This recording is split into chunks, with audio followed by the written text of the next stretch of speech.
Hey ho gengs, sebagian besar dari kita pasti pernah dengar gagasan yang bilang bahwa rata-rata manusia itu hanya menggunakan 10% dari kapasitas otaknya.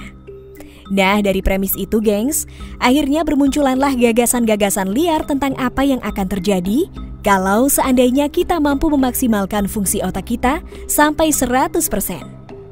Mulai dari levitasi, hipnotis, time traveling, dan kemampuan untuk benar-benar keluar dari konsep ruang dan waktu yang sekarang kita yakini.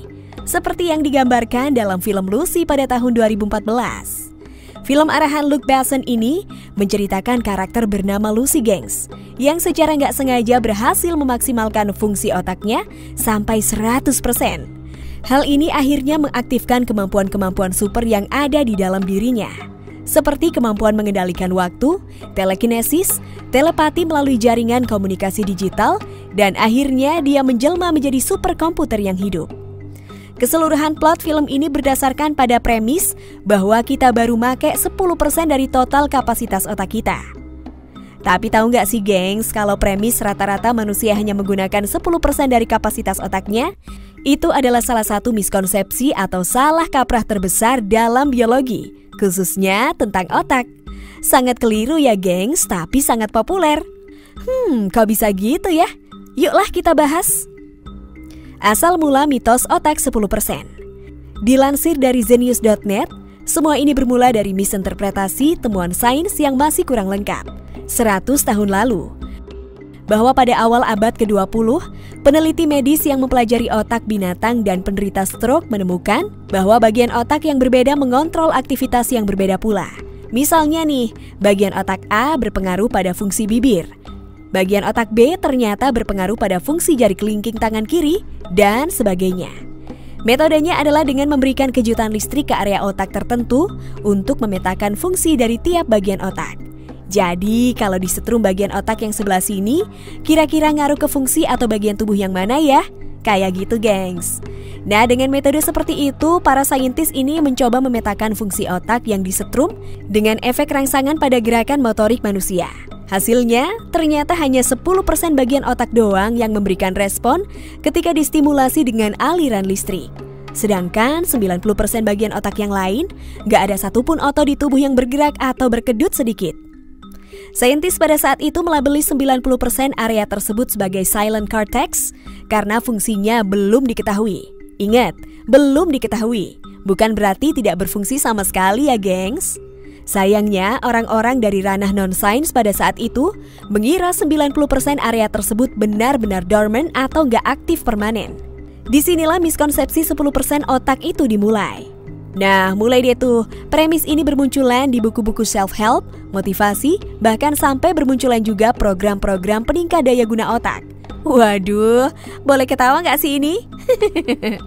Padahal 90% silent cortex itu juga punya fungsi gengs, yaitu pusat kontrol kognitif manusia, seperti kemampuan berpikir dan menggunakan bahasa.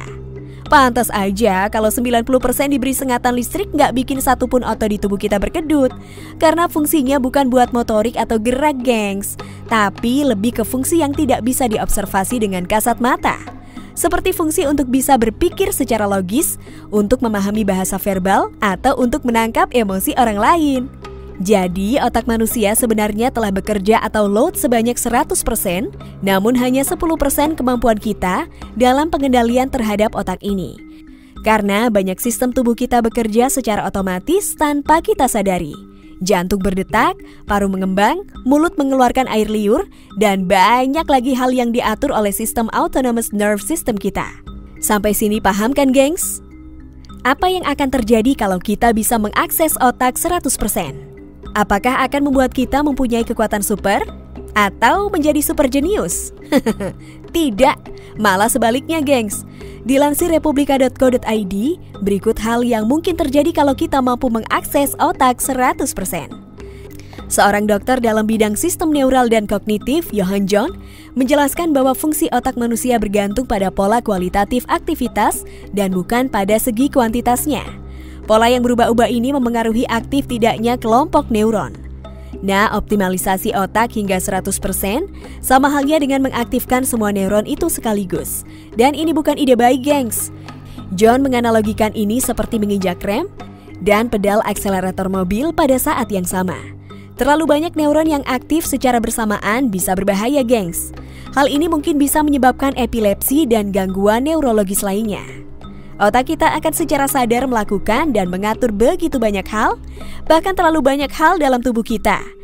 Perintah dalam jumlah yang sangat banyak akan membanjiri pikiran kita, sehingga terjadi keterlambatan proses pengolahan data yang pada akhirnya juga mengakibatkan keterlambatan respon tubuh kita. Alih-alih mendapatkan refleks super seperti Spider-Man, refleks kita malah akan jadi lebih lambat, gengs. Alih-alih mendapat pendengaran dan penglihatan super tajam seperti Superman, pendengaran dan penglihatan kita malah akan jadi lebih lemah. Waduh, oga deh. Nah, gengs, demikian fakta tentang otak yang telah Pintu Labirin rangkum untuk kamu. Semoga video ini bisa mencerahkan kalian. Kalau kalian suka, silakan like, subscribe, share, dan aktifkan lonceng notifikasi. Jangan lupa tinggalkan jejak kalian dengan komen di bawah ini ya. Bye, gengs!